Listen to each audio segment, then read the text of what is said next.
teman-teman, kalau memang ini adalah salah satu dampak dari korban politik, bahwasanya kasus ini merupakan di belakangnya ini adalah sebuah perjalanan politik dan rencana politik yang kurang sehat. Nah, kita sebagai rakyat, maka dari itu kita harus memilih pemerintah yang mau menggandeng rakyatnya untuk mencapai kesejahteraan. Dan kita jangan memilih calon pemimpin yang hanya mendorong kita. Karena pada dasarnya mendorong dan menggandeng itu beda. Kalau kita digandeng sama pemerintah, otomatis kesejahteraan itu akan berjalan sedikit demi sedikit, walaupun lambat, tapi insya Allah hasilnya akan berdampak dengan baik. Beda lagi dengan hanya mereka mempunyai argumen-argumen yang begitu indah, tapi hasilnya nol. Mari kita satukan suara untuk mendapatkan keadilan dari pemerintah.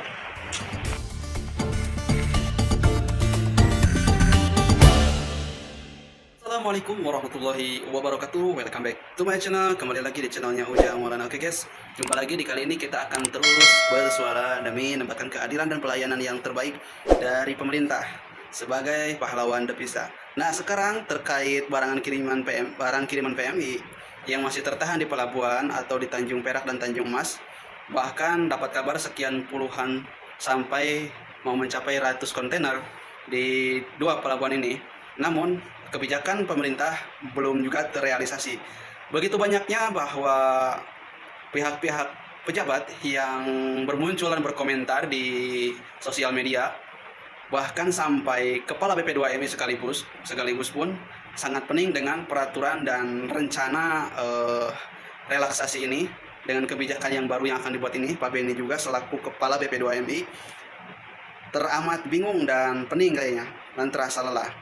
Oke guys, apakah mungkin aturan kebijakan baru ini yang telah menyusahkan dan merugikan kita sebagai pahlawan devisa atau para PMI, apakah memang benar ini salah satu korban atau dampak dari segi korban politik atau juga sebagai tawanan politik apabila nanti kita harus memilih salah satu di antara orang-orang tertentu?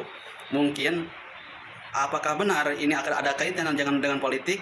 Apakah bisa jadi ini sebagai tawanan politik dan imbasnya kepada kita sebagai PMI?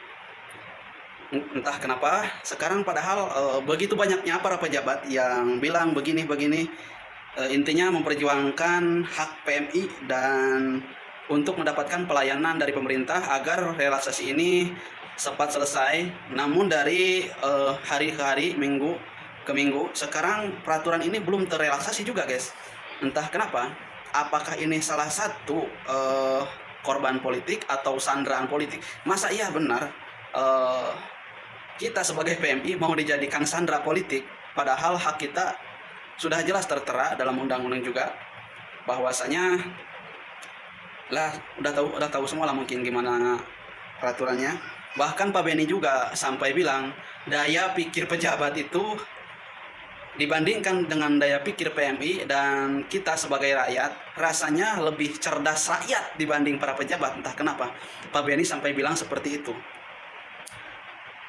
3 bulan yang lalu kata Pak Beni mengirimkan surat kepada Menteri Perdagangan, Menteri Keuangan, tapi sampai sekarang nggak ada buktinya. Bahkan Suara TKI, itu dari Suara TKI dari channel YouTube-nya, sampai bilang banyak omong tapi hasilnya nol.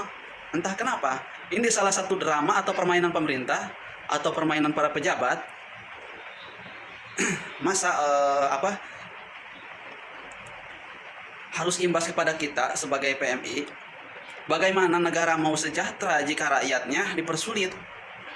Padahal kita sebagai rakyat tujuannya pergi ke negeri rantau itu untuk mensejahterakan keluarga, rumah tangga, dan negara. Nah, di sini kita perlu persatuan atau kekompakan dari pemerintah. Bahwasanya pemerintah, kalau memang pemerintah itu amanah, jujur, benar-benar mengayomi, otomatis kita akan sejahtera sama-sama. Baik para pejabat, baik negara, baik keluarga, rakyat. dan rumah tangga rakyat insya Allah akan sejahtera jika memang pejabatnya itu benar-benar amanah dan benar-benar menjalankan kewajibannya sebagai pengayom dan pelayan masyarakat. Tapi kenyataannya kita sebagai orang kecil atau sekaligus kita punya gelar pahlawan devisa. Seorang pahlawan harusnya kita dilayani dengan baik dan mendapatkan hak yang seharusnya kita dapatkan. Tapi kenyataannya dari pihak pemerintah malah membuat kebijakan yang malah mempersulit kita sebagai PMI. Bahkan kita juga dipersulit, selain dipersulit, kita dicurigai. Padahal barang tertentu adalah barang bekas pakai kita, bukan untuk dijual. Yang namanya kita PMI kalau lama di negeri rantau ya pasti barang kita udah menumpuk. Kenapa kita kirimkan barang bekas? Dikarenakan kalau barang kita sekian tahun menumpuk di rumah majikan, otomatis majikan itu akan risih melihat pakaian kita yang sekian banyak. Nah, maka dari itu kita kirimkan. Tapi setelah kirimkan, kenapa pejabat ini malah mencurigai kita sebagai orang yang mengirimkan barang untuk dijual kembali? Kan itu tidak etis dan tidak masuk akal buat kita. Nah, sekarang buat teman-teman, kita butuh pemerintah yang mau menggandeng masyarakat, bukan yang mendorong. Karena istilahnya yang mendorong dan menggandeng itu beda. Kalau misalnya pemerintah yang menggandeng kita sebagai masyarakat, otomatis hukum dan peraturan itu akan membijakkan dan memberikan layanan yang terbaik buat kita sebagai masyarakat. Untuk menuju masyarakat yang sejahtera. Tapi kalau pemerintahnya menjalankan yang tadi itu mendorong, yang mendorong itu cuman memberikan ucapan atau lisan saja, tapi pembuktiannya dalam segi mensejahterakan rakyat itu tidak ada. Cuman hanya materi, tapi prakteknya tidak ada. Harusnya yang namanya pemerintah itu yang pertama melakukan observasi, yaitu turun ke lapangan. Yang kedua pencatatan atau pendataan apa saja kesulitan rakyat yang harus dibenahi. Yang ketiganya baru eksekusi. Nah, eksekusi ini yang bisa dijelaskan bahwasanya hukum itu harus diberjalankan apabila ada kesulitan rakyat. Nah, di situ sebagai pemerintah harus mengeksekusi rencana yang telah dibuatnya. Seperti tadi yang pertama observasi, yaitu melihat keadaan semua rakyat ini apa kesusahannya, termasuk kita sebagai PMI apa kesulitan kita dan apa keperluan kita. Nah, di situ pemerintah harusnya mencatat hasil observasi itu, apa kepentingan kita, apa keperluan kita sebagai masyarakat kecil. Yang kedua yaitu planning. Kalau sudah melaksanakan observasi atau pencatatan atau pendataan, kalau sudah melakukan pendataan baru melakukan planning, yaitu tadi perencanaan kebijakan yang akan dibuat, itu baru planning. Nah, kalau sudah semuanya sudah tercatat, observasi sudah, pendataan sudah, planning sudah, baru eksekusi. Ini hukum atau kebijakan itu hanya dibuat asal-asalan dan direncanakan asal-asalan. Rapat aja banyak, di sini rapat, di situ rapat, tapi hasilnya tidak ada, guys.